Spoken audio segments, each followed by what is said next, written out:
Faces I know so well, but the better thing is there's some new faces. It's incredible. We were keen on hosting this event because we think it's really important in the outdoors to get the opportunity to come together and network and share ideas, and we didn't seem to have that opportunity as a nationwide thing this year, so we threw the opportunity and the invitation out there and said to the team, let's make this simple, we'll charge next to nothing, just to cover morning tea, and we'll see how we get on, and if we get 10 people here that would be great, and if we get 20 it'll be a major success. So well done everyone, because even getting a simple event like this off the ground is desperately difficult because no one enrolls until the second to last minute, and then half of those that did enrol don't show up, and people like William and Jory Turnbull don't enrol but turn up anyway, but we welcome you all.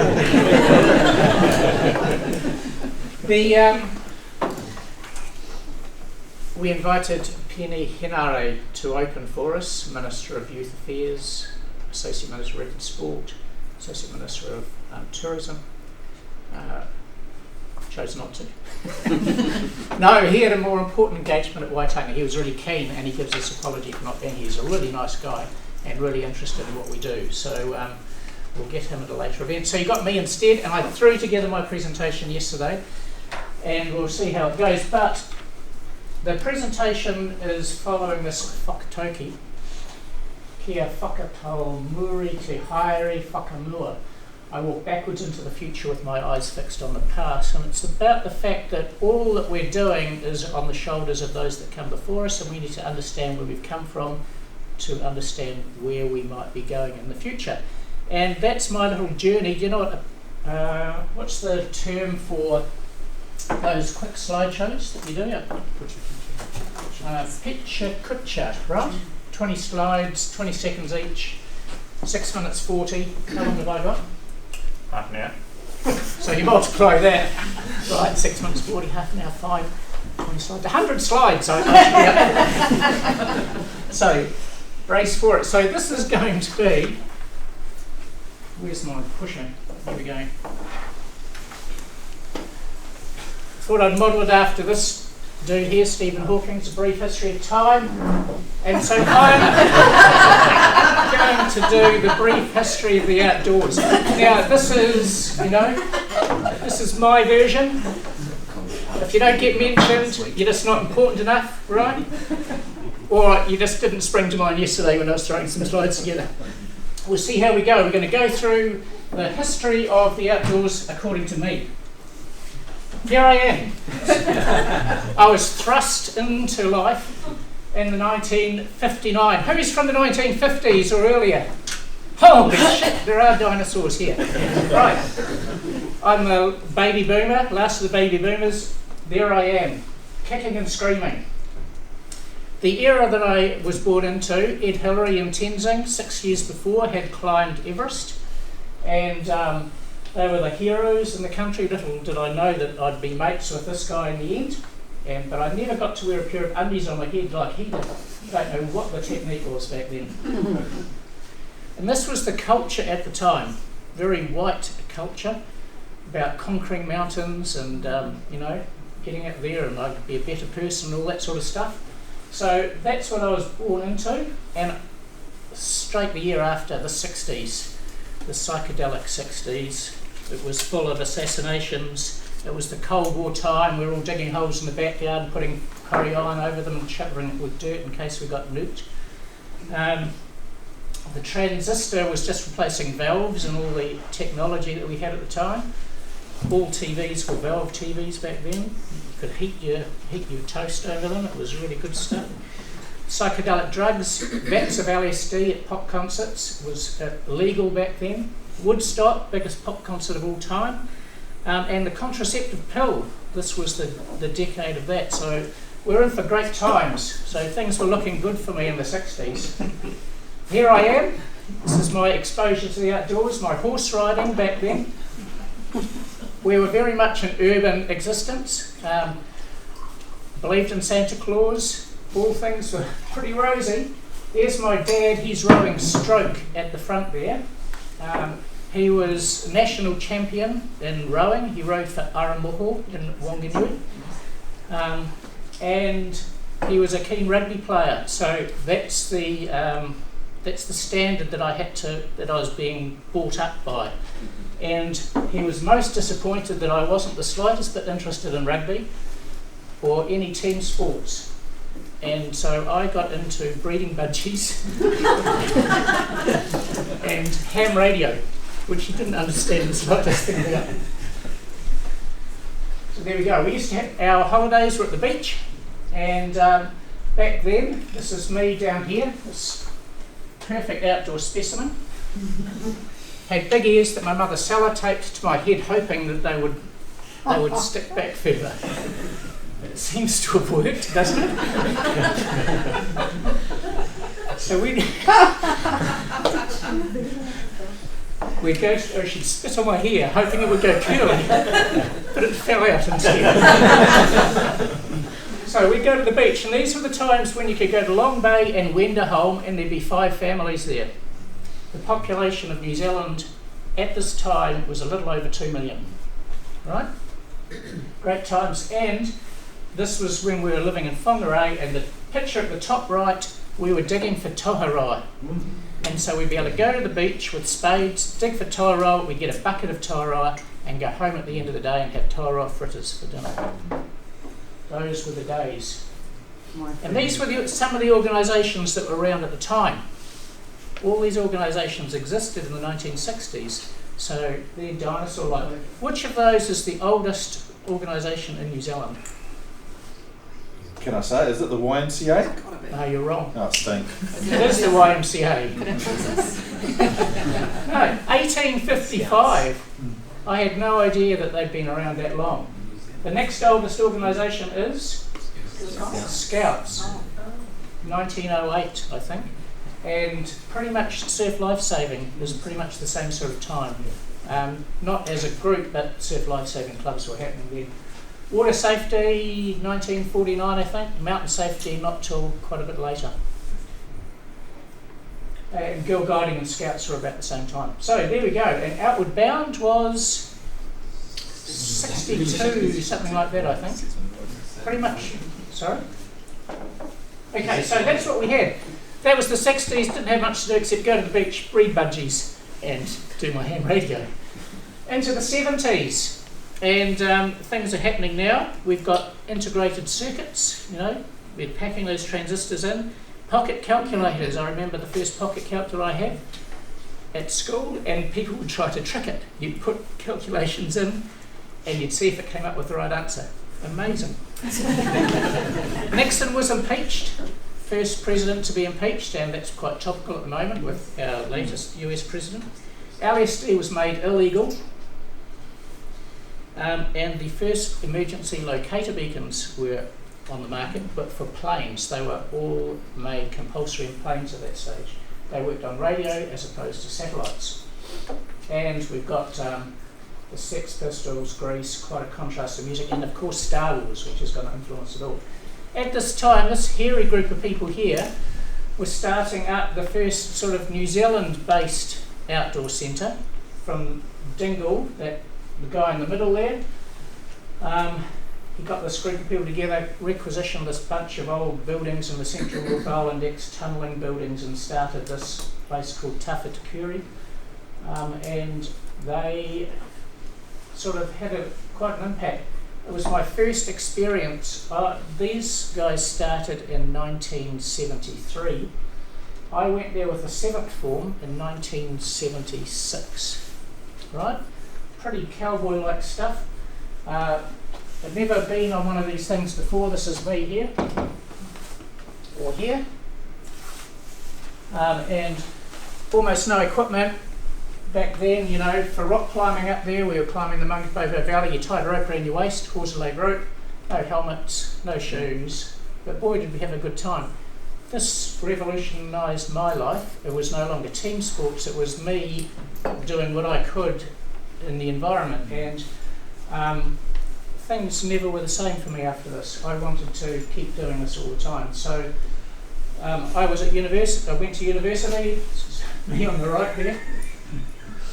I bought a chick magnet bike over on the left, seemed to do the job, and I got my first degree. right? And all this time I was heading into rock climbing, and I moved to Auckland because Auckland had the best rock climbing group at university that I was aware of.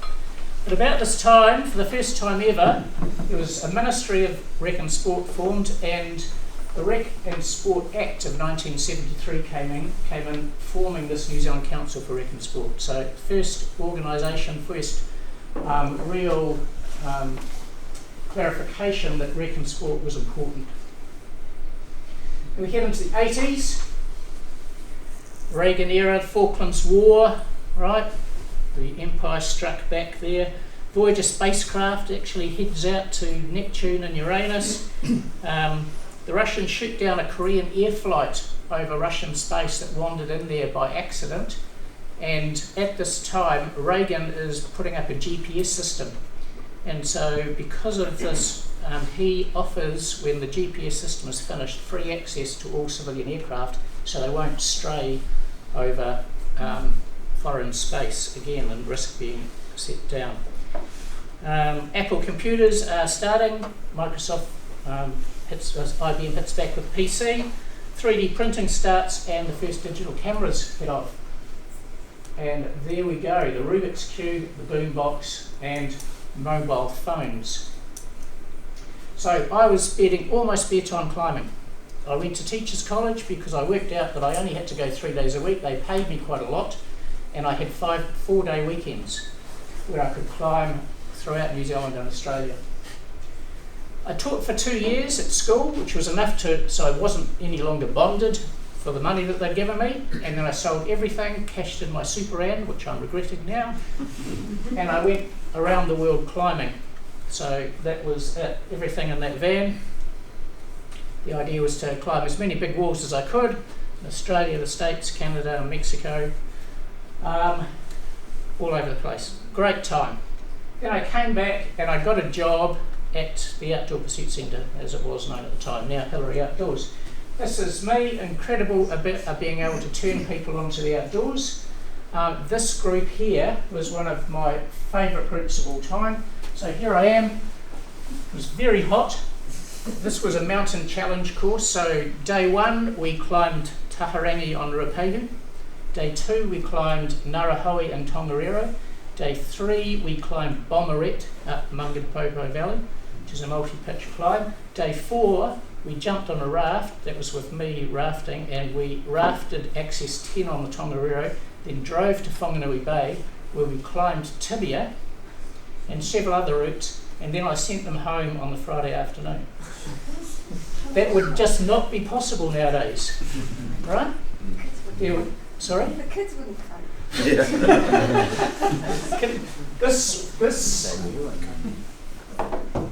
She was a model. Sorry about that. And she, on the Taharangi climb, she wore skin-tight designer jeans, right? And I had a short rope to me, and she was staggering up there. But they had an amazing time. They had no idea that they could do all that stuff, and they left that week absolutely buzzing. And that's why I remember it so well. The guy in the front, the Taharangi climb was overcast. Matt, you'll understand this, right? At the end of the day, his face fell off because he didn't put any sunscreen on, and we called him the Incredible Melting Man. So for the rest of the time, he wore that tea towel on his head. Anyway, not possible nowadays. Nowadays, you'd have to have rough guiding.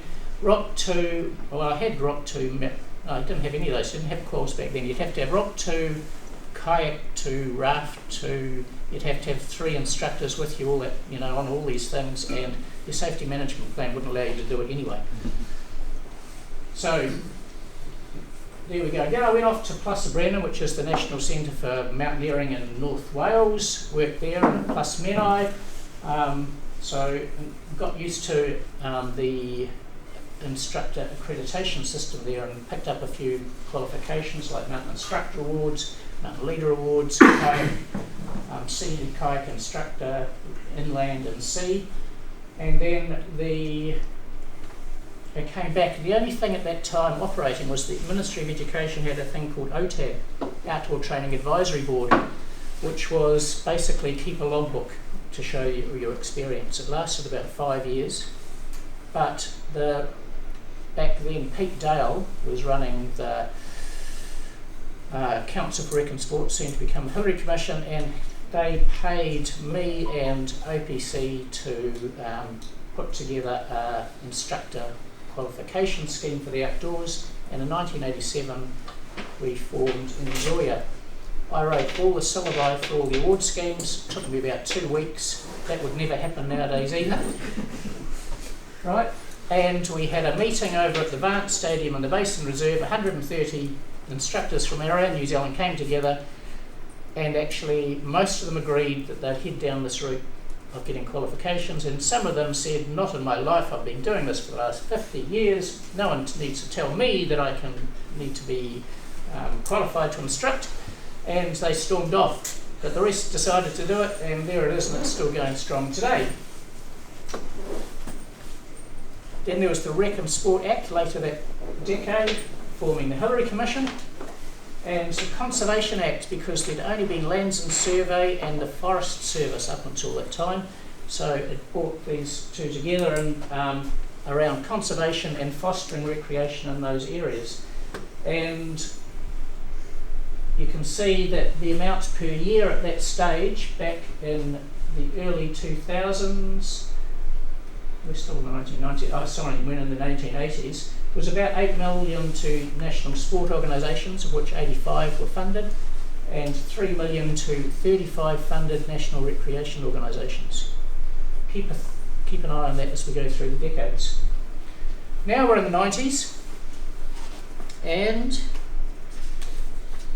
90s, mobile phones becoming really popular. GPS was sanctioned for civilian use, but they built an error into it so that other countries couldn't use America's GPS system to target smart bombs on America's own. Right? So that was the whole reason. America too could neutralise that error built in for their own military uses, so they could target their own smart bombs. VHS radios were starting to be used by outdoor centres. There was the Charles and Diana divorce. It's very sad, I'm sure you all remember that. We were at the time. The Clinton was the second president to be impeached, was that decade. And now we're getting the World Wide Web forming, browsers, email, broadband, Google, Blackberries. Anyone remember what a Blackberry was? And voice over internet protocols. So things were starting to accelerate. And I was entering my aerial activities at this stage, so I was heavily into paragliding, and I started paragliding off every summit around New Zealand that I could walk up to and throw myself off, and then got into fixed wing gliding when I thought I might die doing the other thing, and then I found out you could actually die doing this as well. I built my first house, bought some land, planted 11,000 pine trees, named each one individually, rebuilt the Outdoor Pursuit Centre and new high ropes that's there at the time, found a few $1 million and got the army to do that. And I went to Minnesota for a year and got a master's degree in outdoor education. But there are a whole bunch of accidents still happening then. Do you remember the army tragedy on Ruapehu? Yeah. Okay, so that's what we found when we went there. Not the thing to do. This was the day after, there was a Japanese guy called Georgie Wama who went missing at the same time, dug himself into a snow cave. We went up to find him, and that's us on the left, and we were probing for a snow cave on the side of Taparangi, and we found his snow cave, but he wasn't there. So in the middle of that storm, he popped out, walked around to the two-rail side and dug in again, and these poor people were meanwhile lying in the windiest spot in the world on the coal between Haere and Dome, and getting pretty cold. So that happened. OB had the Susan Considine accident, which was really quite a landmark event, because the parents had quite a go at them around that. Lots of rafting accidents, and so the maritime rule came in, requiring audits for rafting companies and mandatory qualifications for raft guides. And there was a lot of call for the compulsory regulation of teachers and instructors, and the MOE, the Ministry of Education, reacted with a risk management training scheme at the time, which was a voluntary training scheme. The Industry Training Act came in, which was the first time that the government was actually sanctioning qualifications for all industries, including this one. And so there was an organisation called SFRITO, which predated Skills Active, which was about sport, fitness, recreation, ITO, and started putting together qualifications for the outdoors. And we were pretty much the first cab off the rank. And I thought, aha, all this time I've been working for qualifications for the outdoors, having to do it in a non-regulated, non-government endorsed way through NZOIA. I thought this might be a coming together of the two. Little did I know how difficult it would be to unpick something that you picked. Health and Safety Act came in, putting requirements on workplaces, and Outdoors New Zealand was formed near the end of that decade to advocate for the outdoors and the users in it, and started this Outdoors Market Voluntary Audit Scheme. We're getting closer to now. How am I going for time? I'm not doing too bad. 9 minutes. How many? 9. Oh, I'm doing great. 2000s, GPS is released, and they remove the error function for it. So it's 10 times more accurate than it was. And not only that, but that New Zealand firm starts building GPS chips smaller than you can ever think of. And so we get GPS in cars, we get GPS in phones. The Human Genome Project has finished, and they've decoded the human genome. The Twin Towers get blasted by those GPS controlled planes, right? We know that they're going to hit. Facebook started, multi-core processor on the way, the iPod and the iPhone are launched. And it's the start of the social revolution. And we still have quite a few wars happening around the place. I'm on my next phase now. I've got these 3 little Davidsons running around. So while I was spending 3 years doing a full-time job and doing a part-time PhD, my wife was looking after these 3 kids and doing a very good job. But then we start introducing them to the outdoors, and it's quite a different reality taking young people into the outdoors. And suddenly, for the first time ever, I realised the responsibility I have with other people's lives, because I've such a vested interest in it. I don't think anyone should be an outdoor instructor unless they have kids of their own. Try to get that passed as legislation. The other thing that we're doing is setting up a new marine centre on Great Barrier Island, and we've got Ed and June out there looking at the site, and Barbara Kendall, who was involved at the time as well in terms of a maritime capacity, and that was an amazing adventure. Ruapehu erupts, 1987, amazing force of power. This is the view from the window at OPC, and we just used to sit there and we'd watch these eruptions, and then about 10 seconds later the shock wave would hit the windows and just reverberate in and out. It was just an incredible sense of power, and at night the whole place would be lit up by lightning in those clouds of ash going up. For me, this is symbolic pretty much of the resurgence of Maori tonga and the Maori influence in the outdoors. And I think this is, the tupuna saying we've been crapping on their land for a long time and misusing it, and now things are going to change because the treaty settlements are starting to happen. And remember, it was the national government that said we'll sort these bloomin' Maoris out with $1 billion and they'll all go away. No chance, right? So they realised that the $1 billion cap wasn't going to work. Ngāi Tahu have settled, Tainui have settled, but the most recent, the settlements after this are all about regaining control over their rohi, their mana whenua status. And that is changing things, and from this point forward is going to have a massive change. We have the Sport and Recreation Act 2002. Anyone see the subtle difference over the other acts in the past? the words have swapped around. Everything up until now has been recreation and sport. Now it's sport and recreation. This was Mallard under a Labour government. Mallard was interested in medals and winning.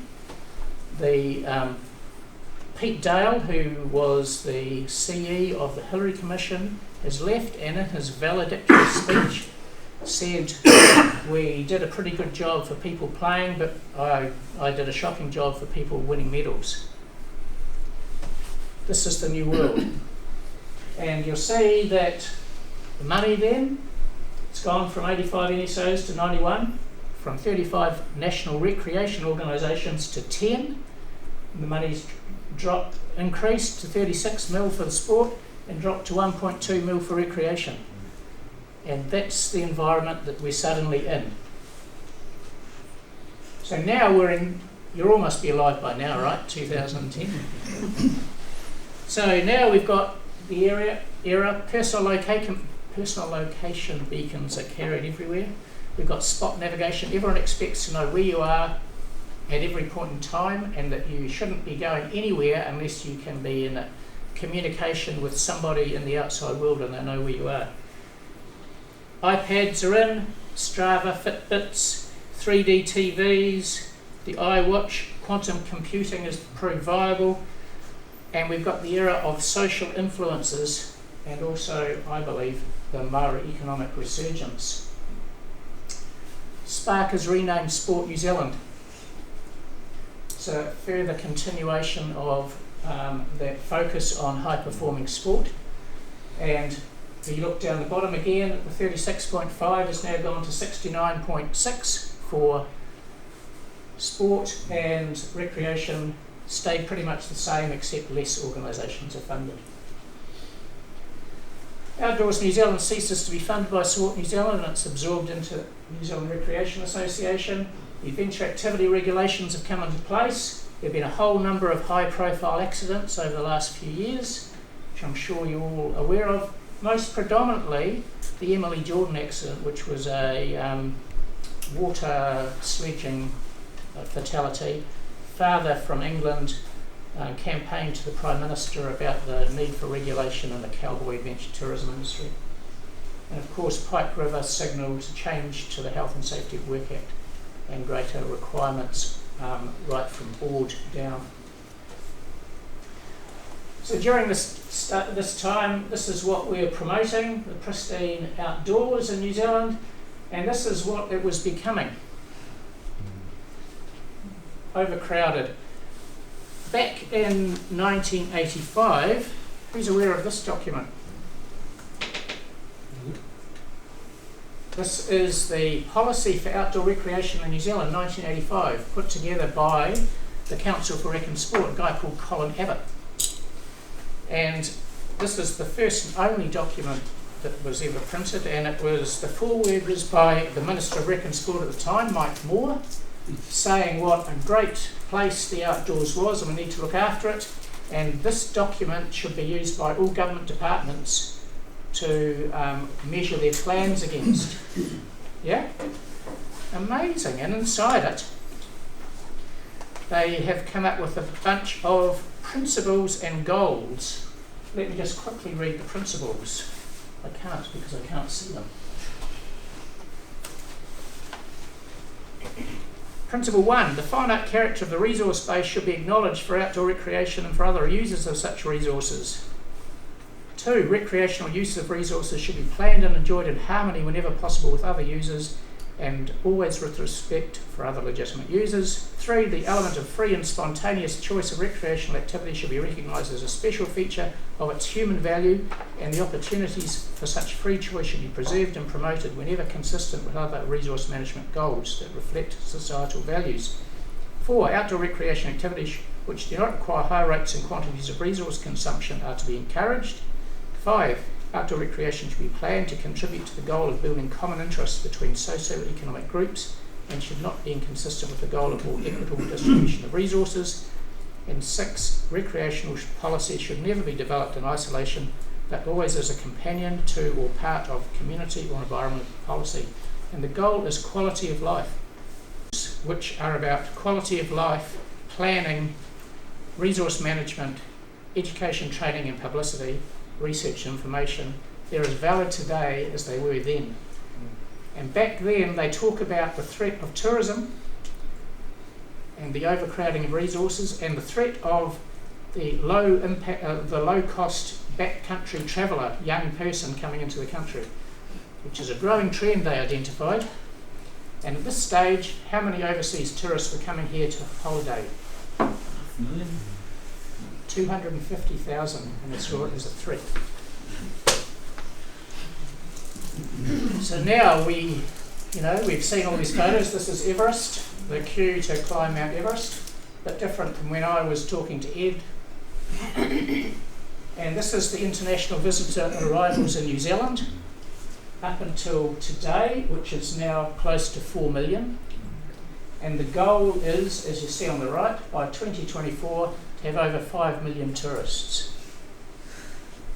The impact of that on what we're trying to provide and protect is enormous. We've got this whole, as I say, post-treaty settlement world, and in many ways I think this is going to save us from ourselves, because Maori, who have a 500-year view of the future rather than a 3-year view of a political cycle and an economic cycle, will actually be doing what many of us can't in terms of protecting some of these resources. We've got the clash in cultures. This is Uluru. This was a photo taken last week because Uluru is going to be closed for climbing. Well, it closed last weekend, right? And so they had queues of predominantly white folks needing to get to the summit because it was their last chance, instead of respecting the values of the fact that these mountains and places have incredible spiritual significance, and to stand on them is denigrating those values. We've got our own issues here. This is Taranaki and the clash between people wanting to climb, and we've got social influences. There's this woman on the right has got 3 million followers on Facebook and Instagram, and so she thought it was appropriate to go and take her clothes off and stand on top of Taranaki and post that, and she got death threats, massive backlash. And even, it talks about Taranaki's most experienced mountain guide, Ian McAlpine, bless his cotton socks. He's climbed to the summit I don't know how many million times, but he was cooking on the summit, and again that is incredibly culturally insensitive. Got these other social influencers trying to get their photos taken in the most amazing places with their cameras, and it's called death by selfie nowadays. 259 people died at the right time of this article being published. We've got this whole idea that sport is saving us and getting us off the couch. All Blacks have gone from first to third in world rankings, right? Our obesity rates in New Zealand, we've just improved. We've gone from third to second in the developed countries. So we've got the silver medal now for obesity. So having the All Blacks at number 1 did not improve our obesity rates. And of all the developed countries, we have the highest suicide rate in the world. Something to be proud of. Gold medal. So it's great to see just recently that the approach within Sport New Zealand is changing, and we are going to hear about that today, I believe. But these are some of the challenges that we've got, along with this climate crisis that we're now going up against. And it's great to see more young people there than we've got in this whole room. They understand that the issues, it's not just a day of school. My daughter gets incredibly depressed by her future, and that's something that we are going to have to deal with as well, the fact that they have to see a viable future going forward. And it was just so disappointing that the Prime Minister said that this is the nuclear issue of our generation, and then backed off with farmers and the carbon zero ETS bill lately. We have to take this seriously. The future of this world is not about economic growth ad infinitum, it's got to be about sustainability. So that's the context for today. A few things to think about. That is my world. Thank you all very much. Thank you.